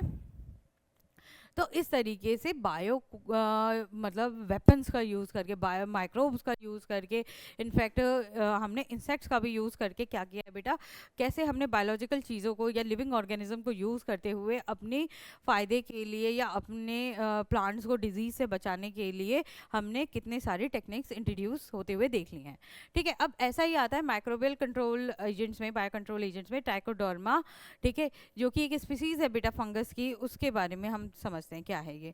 दे are seen in the root ecosystem, किस में दिखाई देता है, रूट इकोसिस्टम। अच्छा मैं यहाँ इस वाले में क्वेश्चन में सॉरी इस वाले टॉपिक से जो आपको क्वेश्चन मिलेगा वो हो जाएगा, एक तो यही वाला कि बैसिलस, बीटी की फुल फॉर्म क्या है, बैसिलस थर्जेनेसिस, ठीक है। दूसरा आपका जो कैटरपिलर है बटरफ्लाई वाला है, और ये बटरफ्लाई कैटरपिलर किस चीज़ पे रिलाई कर रहा है बेटा, ब्रासिकास पे और फ्रूट ट्रीज पे। एक क्वेश्चन मतलब यहाँ से बन सकता है इन दोनों में से, इसके अलावा और कोई ऑप्शन नहीं है, तो ये दोनों चीज़ आपने ध्यान रखनी है, बैसिलस थर्जेनेसिस, और वो किस पे अटैक कर रहा है बेटा, आपके बटरफ्लाई कैटरपिलर पे, और वो कौन से प्लांट्स को हमें उस चीज़ से देखना है कि कहाँ पे ये किस प्लांट पे ज़्यादा क्या कहते हैं डिपेंडेंट होता है, वो है आपका ब्रेसिकास और फ्रूट ट्रीज, ठीक है। तो ये एक फंगस है ट्राइकोडर्मा, आप यहाँ पे देख रहे हो कि छोटे छोटे नोड्यूल से बनते जा रहे हैं, है ना। ये छोटे छोटे नोड्यूल्स क्या है बेटा, ये होते हैं रूट इकोसिस्टम के माइक्रोराइजा, ठीक है। जब रूट, और आपको एक बात तो ये पता ही है कि फंगस अकेले तो रह ही नहीं सकता, क्योंकि फंगस होता है हेट्रोटॉप, और हेट्रोटॉप होता है तो इसको कहीं ना कहीं से न्यूट्रिशन चाहिए, तो ये कभी एल्गी के साथ रह के, कभी प्लांट के साथ रह के, कभी इंसानों के साथ रह के, इसको होस्ट या फिर एक अपना सिम्बायोटिक एसोसिएट चाहिए होता है, या अपना पार्टनर चाहिए होता है। तो ऐसे ही फंगस जिसका नाम क्या है बेटा, ट्राइकोडर्मा, है ना, बिना किसी के रह ही नहीं सकता, अकेला नहीं रहने में अच्छा लगता फंगस को। तो ये ट्राइकोडर्मा जो है ये किसकी रूट के साथ बाइंड होता है, कुछ सर्टेन प्लांट्स है उनकी रूट के साथ बाइंड होते के क्या बनाता है बेटा, माइकोराइजा। ठीक है, तो ये माइक्रोराइज़र बनाता है। और ये माइक्रोराइज़र क्या है बेटा, ये माइक्रोराइज़ा हेल्प करते हैं प्लांट को नाइट्रोजन फिक्सेशन में।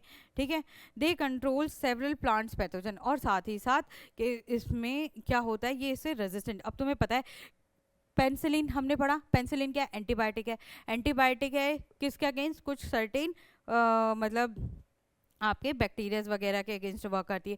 ऐसे ही बेटा यहाँ पे भी फंगस है, ये भी फंगस किसी और ऑर्गेनिज्म को उगने नहीं देती होगी या फिर उसको ख़त्म कर देती होगी। तो ये एक एंटीबायोटिक प्रॉपर्टी यूज़ कर रहे हैं हम किसके बेटा, फंगस की, ताकि हमारा प्लांट कुछ पर्टिकुलर क्या कहते हैं डिजीज़ से बचा रहे, यानी कि पैथोजेंस, है ना। तो ये कैसा है, ये जो कैरेक्टरिस्टिक है हमारा फंगस का, ये कैसा है बेटा, एंटीबायोटिक कैरेक्टरिस्टिक। तो अगर आपसे पूछा जाए कि क्या कहते हैं ये जो आपका ट्राइकोडर्मा फंगस है वो किस चीज़ में हेल्प कर रहा है, ये ट्राइकोडर्मा उसको एंटीबायोटिक प्रॉपर्टीज़ प्रोवाइड कर रहा है बाय अगेंस्ट सर्टेन पैथोजन। ठीक है, तो एजाइसन रीजन के लिए भी तुम रेडी रहना। ठीक है, कि ट्राइकोडर्मा है, ट्राइकोडर्मा, अब इसमें देखो तुम्हें कंफ्यूज कैसे करेगा कि ट्राइकोडर्मा तुम्हें लगेगा फंगस माइक्रोराइजा भी होता है, माइक्रोराइजा तो हेल्प करता है नाइट्रोजन फिक्सेशन में या फिर उसको न्यूट्रिशन वगैरह प्रोवाइड करने में, प्लस साथ ही साथ क्या है, एंटीबायोटिक प्रॉपर्टी भी प्रोवाइड कर रहा है, न्यूट्रिशन प्लस एंटीबायोटिक। ठीक है, एंटीबायोटिक कैरेक्टरिस्टिक्स भी प्रोवाइड कर रहा है। ठीक है, तो ये ध्यान रखना है आपको कि ट्राइकोडर्मा रूट इकोसिस्टम में प्रेजेंट होता है, सही बात है, प्लांट पैथोजन से हेल्प करता है, ये भी सही बात है। ठीक है, एंटीबायोटिक कैरेक्टरिस्टिक्स प्रोवाइड कर रहा है, ये भी बात सही है। ठीक है, तो इस तरीके से आपने ध्यान रखना है। ठीक है, तो रूट इकोसिस्टम बोल दे या सिम्बायोटिक एसोसिएशन बोल दे, आपने घबराना नहीं है, एक ही बात होती है ये। ठीक है, तो कौन सा स्पीसीज का नाम याद रखना है, स्पीसीज क्या है आपकी, ट्राइकोडर्मा। ठीक है, क्या है, ट्राइकोडर्मा फंगस है। ठीक, फिर आते हैं हम अपना नेक्स्ट जो हमारा इसी तरीके से क्या पढ़ना है हमें, बक्लो वायरस के बारे में। ये बक्लो वायरस स्पेशली जीनस न्यूक्लियो पॉलीहाइड्रोवायरस का बक्लो वायरस, यानी अब देखो तुमने देखा सबसे पहले इंसेक्ट्स का, फिर तुमने देखा एक बैक्टीरिया का जिसका नाम था बैसिलस थर्जेनेसिस, फिर तुमने देखा फंगस। ये हम किस तरीके से फार्म या फिर एग्रीकल्चर में अपने क्या कहते हैं अलग अलग माइक्रोब्स को, अलग अलग बायोटिक एजेंट्स को यूज़ कर रहे हैं, उन सब के बारे में। तो अब आती है बारी बेटा वायरस की, बक्लो वायरस है ना। एडिनो वायरस तुमने देखा था, एडिनो वायरस कुछ इस तरीके का था, शेप मत भूलना एडिनो वायरस की। ठीक है, इस तरीके का था, और ये तुम्हें को बक्लो वायरस दिख रहा है एकदम गोल। ठीक है, तो ये बकुलो वायरस क्या है, अटैक्स इंसेक्ट्स एंड अदर ऑर्थोपॉड्स। अब वायरस तो भाई किसी को भी अटैक कर सकता है, किसी के लिए भी बहुत ज़्यादा जानलेवा होता है। जैसे फंगस एक पेस्ट तो नहीं कहेंगे, फंगस दोनों तरीके से वर्क करता है, पैरासाइट की भी तरह वर्क करता है और आपका सिम्बायोटिक भी वर्क करता है, लेकिन हमेशा जो आपका वायरस है वो एक पैरासाइट की तरह ही एक्ट करेगा, तो इंसेक्ट और ऑर्थोपॉड्स को ख़त्म करता है। It is suitable for species specific, ये ध्यान रखना। अब ये statement very very important, very very important statement है बेटा एग्जाम के लिए।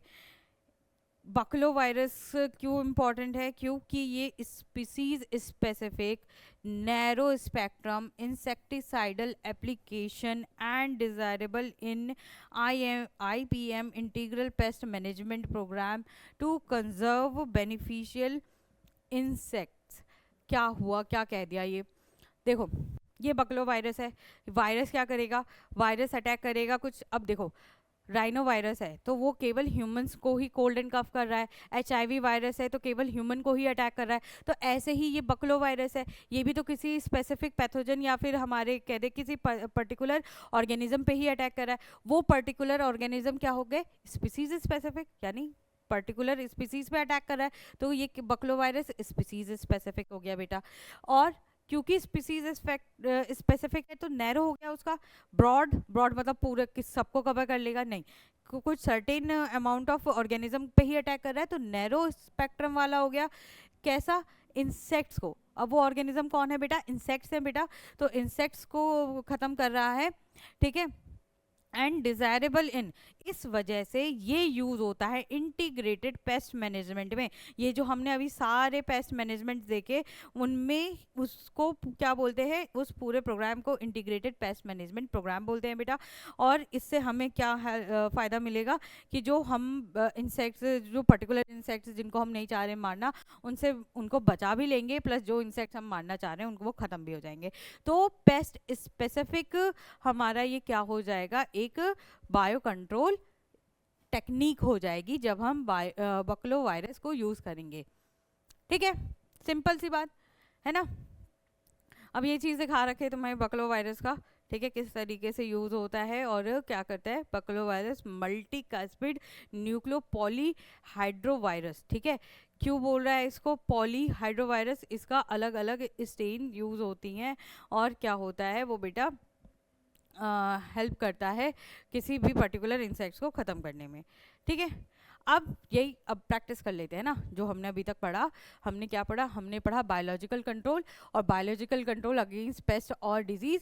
तो ये मेथड क्या है, IPM, IPM स्टैंड्स फॉर बेटा व्हाट, इंटीग्रेटेड पेस्ट मैनेजमेंट। ठीक है, ये ध्यान रखना है, कोई भी आपको फुल फॉर्म नहीं छोड़नी, कोई भी एब्रीविएशंस हैं वो सारी एब्रीविएशन एनसीईआरटी की जितनी भी एब्रीविएशन है क्लास 12th की तो करनी है, सारी करनी है कवर, याद रखना है कि एक एब्रीविएशन का क्या है फुल फॉर्म। ठीक है, अब आता है लेडी बर्ड। अब बताओ लेडी बर्ड आपने देखा किसके अगेंस्ट वर्क कर रहा है, लेडी बर्ड अगेंस्ट वर्क कर रहा है बेटा एफिड्स के। ठीक है, किसके अगेंस्ट वर्क कर रहा है, एफिड्स के। ड्रैगन फ्लाइज, मैंने कहा जैसे ड्रैगन फ्लाइज वैसे आपका क्या मॉस्किटोज। ठीक है, दोनों का क्या कहते हैं मॉर्फोलॉजी, मॉर्फोलॉजी कहोगे, हाँ मॉर्फोलॉजी एक जैसी ही है, या फिर क्या बोल सकते हो फिनोटाइप। ठीक है, तो मॉस्किटोज हो गया आपके। बैसिलस, बैसिलस थर्डजेनेसिस किसके अगेंस्ट था बताओ, बैसिलस थर्डजेनेसिस, बीटी कॉटन, कॉटन वाला, या फिर वो फ्रूट्स वगैरह के अंदर डाल रहे थे हम इसे, क्यों कर रहे थे, ये बटरफ्लाई कैटरपिलर के अगेंस्ट वर्क करता है। ठीक है, इसको खत्म करता है ना, इसके इंटेस्टाइन में छेद ही छेद कर देता है। ठीक है, फिर आता है ट्राइकोडर्मा। ट्राइकोडर्मा क्या था, ट्राइकोडर्मा रूट इकोसिस्टम में प्रेजेंट था, रूट इकोसिस्टम में प्रेजेंट था, और ये क्या था, पैथोजन, प्लांट पैथोजेंस को किल कर रहा था, है ना। तो आपको ये दोनों टर्म आ सकते हैं मैचिंग में कि रूट इकोसिस्टम में है, प्लांट पैथोजन को क्या कर रहा है, किल कर रहा है या उनके अगेंस्ट वर्क कर रहा है। फिर ऐसे ही आता बकलो वायरस बेटा। बकलो वायरस भी क्या है आपका, अब वायरस था तो वायरस किस में था, ये एक तो नैरो स्पेक्ट्रम वाला है कि कुछ ही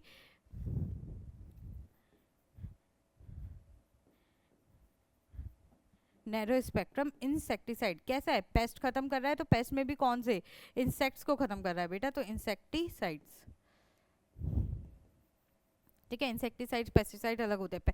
इंसेक्टिसाइड इंसेक्ट्स को खत्म करते हैं, पेस्टिसाइड्स आपके जैसे रेट वेट हो गए, बड़े जो छोटे छोटे जो जानवर होते हैं ना, उन जो प्लांट्स वगैरह पे डिपेंडेंट होते हैं उनको ख़त्म करते हैं। ठीक है, फिर आ गया नैरो स्पेक्ट्रम पेस्टिसाइड, इंसेक्टिसाइड है, सॉरी इंसेक्टिसाइड ही ध्यान रखना भाई, और स्पीसीज स्पेसिफिक।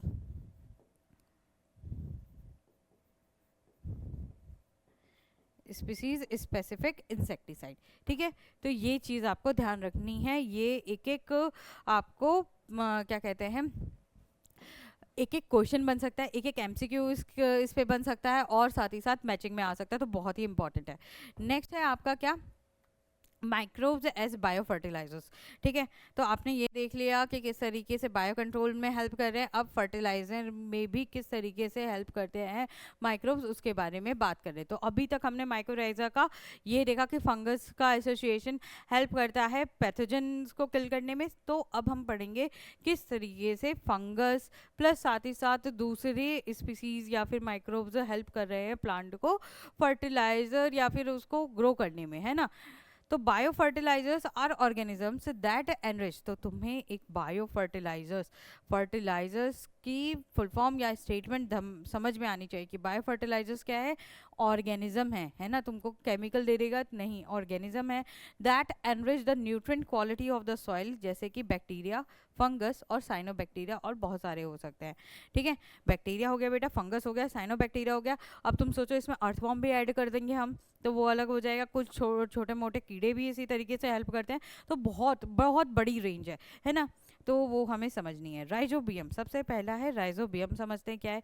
ये symbiotic bacteria in the root nodules of the leguminous plants, ये आपको पौधा दिख रहा है, इसमें रूट नोड्यूल्स है ना, ऐसे छोटे छोटे गोल गोल से क्या दिख रहे हैं आपको, ट्यूमर जैसे चीज़ें दिख रही है ना, कि ऐसे छोटे छोटे मांस, गोल गोल से मांस दिख रहे हैं कि रूट में क्या हो गया, रूट को कोई बीमारी सी हो गई है, बट बीमारी नहीं है।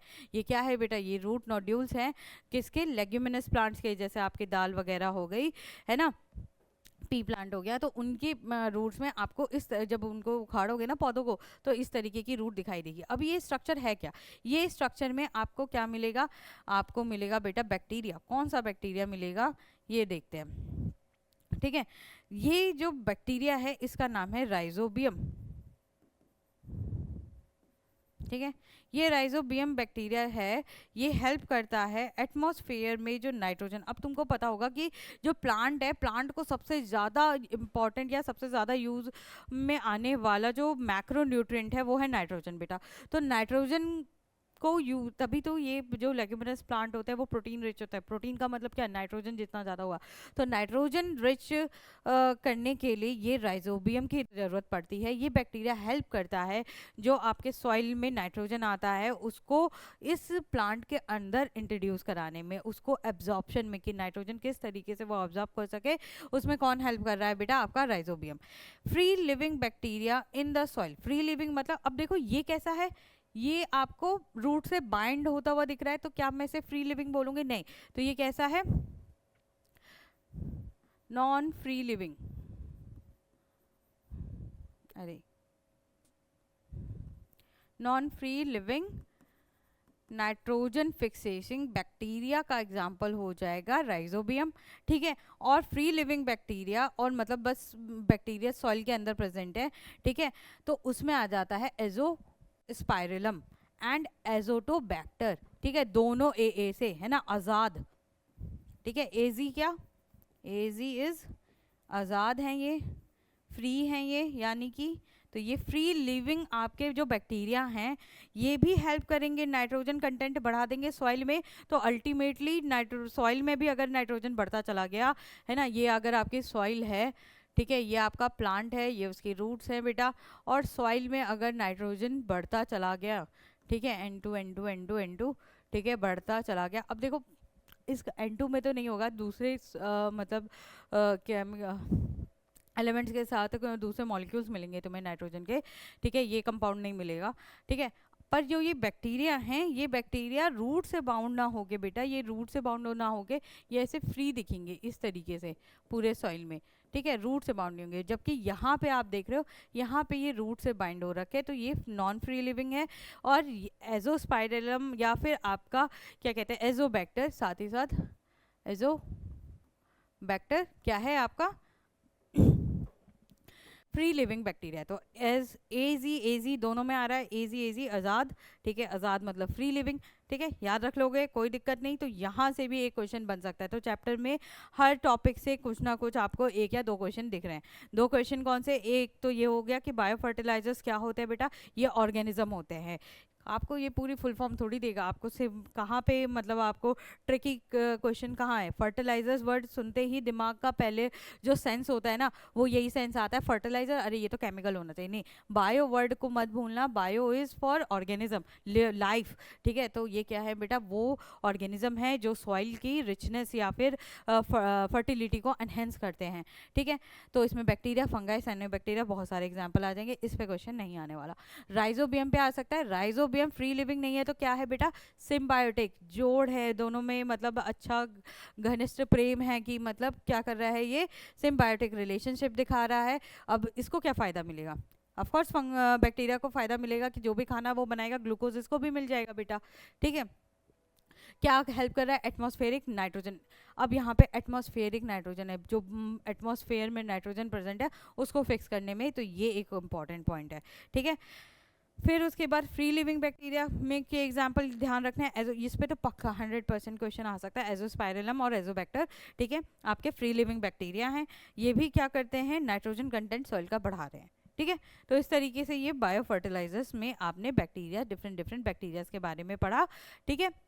अब ऐसे ही बैक्टीरिया के बाद हमने कहा कि फंगस भी हेल्प करता है, तो उसका एसोसिएशन कहलाता है बेटा माइकोराइजा, ठीक है। माइकोराइजा इज एसोसिएशन, ठीक है, एसोसिएशन का नाम है, फंगस का नाम नहीं है। माइकोराइजा फंगस का नाम नहीं है, एसोसिएशन है किसके बीच में? फंगस के। जैसे कि एग्जाम्पल दे रखा है फंगस का नाम का example, again a question, Glomus with plants, plants के साथ। The fungus gets food from the plant, the fungal symbiotic performs the following. जो फंगल सिम्बायोटेंट है, यानी कि फंगल पार्टनर जो है, वो फंगल पार्टनर क्या काम कर रहा है?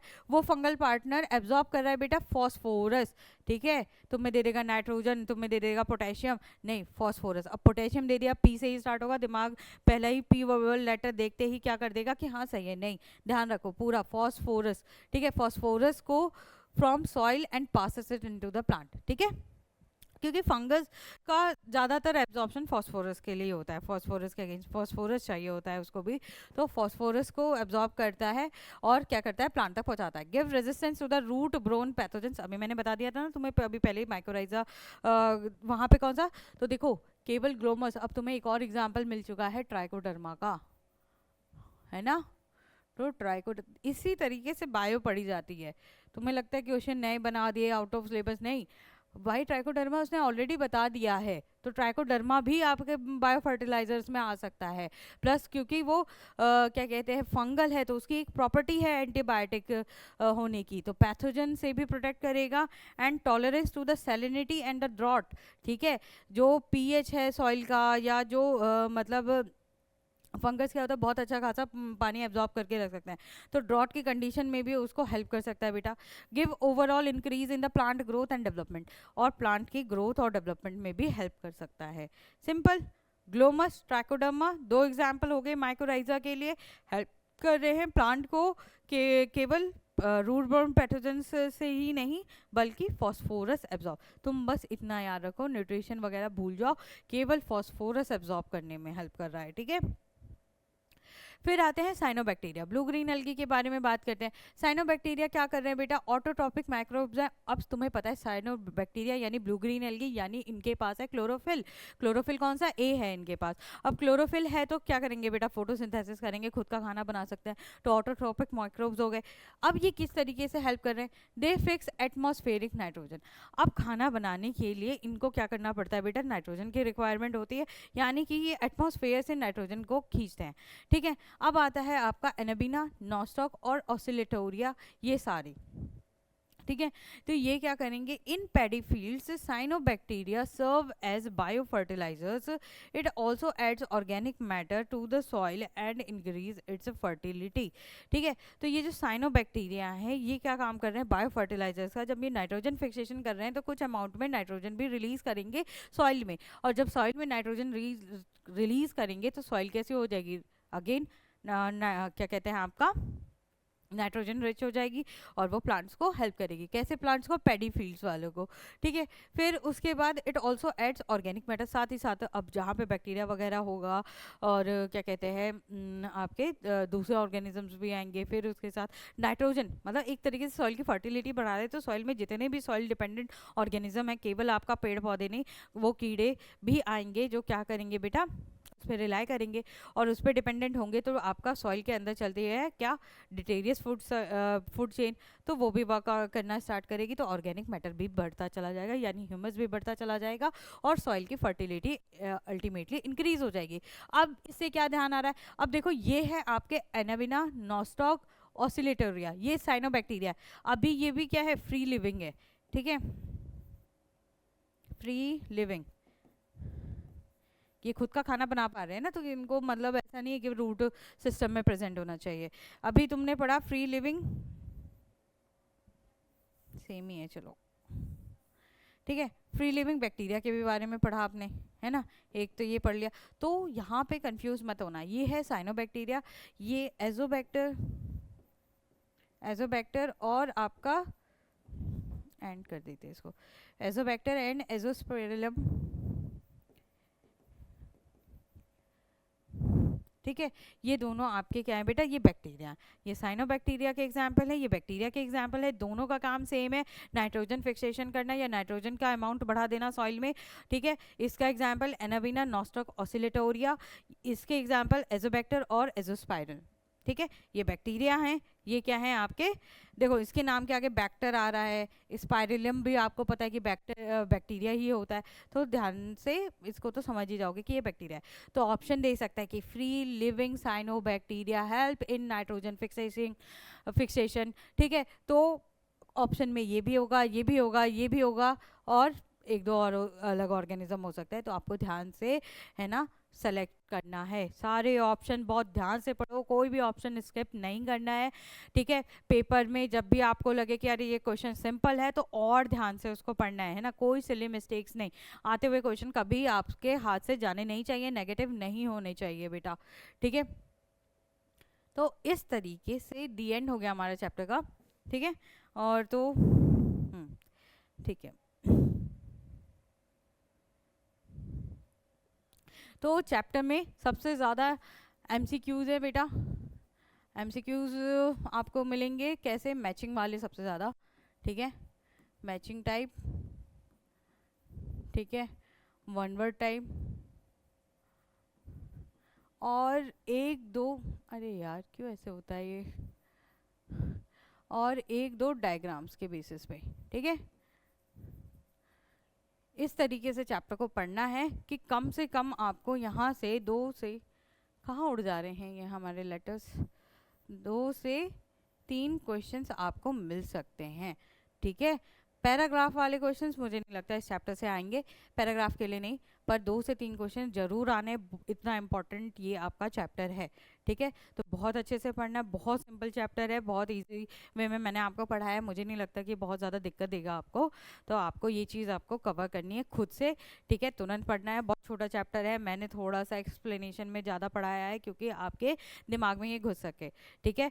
तो टाइमली आपको मिल रहे हैं चैप्टर्स, पढ़ते चले जाओ, ठीक है। अपने नोट्स बना सकते हो, साथ ही साथ जब चैप्टर कंप्लीट हो जाए तो तुरंत के तुरंत रिवीजन करो, ठीक है। आपको इसमें क्या ध्यान रखना है, इसमें आपको एब्रीविएशंस याद रखनी है, ठीक है। एब्रीविएशंस आपने देखी 3-4, प्लस साथ ही साथ आपको एब्रीविएशंस के साथ साथ इसमें इंसेक्ट्स, पेस्ट, इंसेक्ट्स के बारे में, पेस्ट के बारे में, उनके अगेंस्ट, प्लस साथ ही साथ आपको जो डिफरेंट माइक्रोब्स और उनसे बनने वाले प्रोडक्ट्स के बारे में ध्यान रखना है ना। तो बहुत सिंपल, बहुत प्यारा सा चैप्टर है, डेली बेसिस पे या आपके प्रैक्टिकल लाइफ से बहुत ज़्यादा क्या कहते हैं मतलब तालमेल रखता है। तो आपको ध्यान रखना है ये चैप्टर, ठीक है, अच्छे से पढ़ना है। सिंपल है, सारे चैप्टर्स में से सिंपल, सबसे सिंपल चैप्टर है, जनरल नॉलेज वाला चैप्टर हो गया एक तरीके से। और तुम्हें क्या कहते हैं, इसमें स्कोर करने में बिल्कुल भी मेहनत नहीं लगेगी, ठीक है। एक गो में हो सकता है ना, 1 घंटे में आराम से प्रिपेयर कर सकते हो बहुत अच्छे से, ठीक है। और बिल्कुल 100% स्कोरिंग चैप्टर है। ये चैप्टर मेरी तरफ से कंप्लीट होता है। कोई अगर डाउट रह जाए या फिर कोई भी चीज़ों में ऐसा लगे कि मतलब कोई और आपकी तरफ से कोई सजेशन हो तो ज़रूर बताना, कमेंट कर सकते हो आप। अगर चैप्टर अच्छा लगा हो तो please like and subscribe Aspiring Aces, ताकि आप आगे के भी चैप्टर्स पढ़ते रहो। क्योंकि मैं CUET थ्योरी कंप्लीट होने के बाद तुम्हें एक क्या कहते हैं पूरे सिलेबस में से जितनी एब्रीवेशंस हैं बेटा, जितने आपके साइंटिस्ट हैं, वो उनकी भी प्रिपरेशन कराऊंगी, ठीक है। तो चैप्टर्स किस तरीके से कंप्लीट हो रहे हैं, CUET कोर्स को हम किस तरीके से आगे बढ़ाते जा रहे हैं, तो उसकी भी आपको इन्फॉर्मेशन साथ ही साथ मिलती रहेगी जब आप सब्सक्राइब कर लोगे। Thank you from my side, bye bye, take care.